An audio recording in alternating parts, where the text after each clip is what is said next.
আমরা অনেকেই আছি যারা ইফতারিতে ছোলা মুড়ির সঙ্গে জিলাপি খেতে পছন্দ করি, কিন্তু খাওয়ার পরপরই দেখা যায় যে আমাদের গ্যাস বেড়ে গেছে এবং আমাদের বুকে জ্বালা পোড়া হচ্ছে। এর কারণ কি জানেন? জিলাপিতে থাকে তেল ও চিনি, যা খাওয়ার পরপরই আমাদের পেটে অ্যাসিডের মাত্রাটাকে বাড়িয়ে দেয়। এই জন্য ইফতারে ছোলা মুড়িতে জিলাপি কম খাওয়াই ভালো। আপনারা কে কে ছোলা মুড়ির সঙ্গে জিলাপি খেতে পছন্দ করেন অবশ্যই কমেন্ট সেকশনে জানাবেন।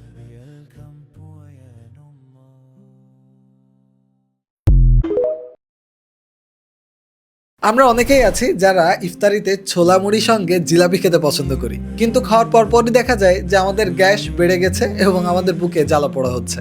এর কারণ কি জানেন? জিলাপিতে থাকে তেল ও চিনি, যা খাওয়ার পরপরই আমাদের পেটে অ্যাসিডের মাত্রাটাকে বাড়িয়ে দেয়। এই জন্য ইফতারে ছোলা মুড়িতে জিলাপি কম খাওয়াই ভালো।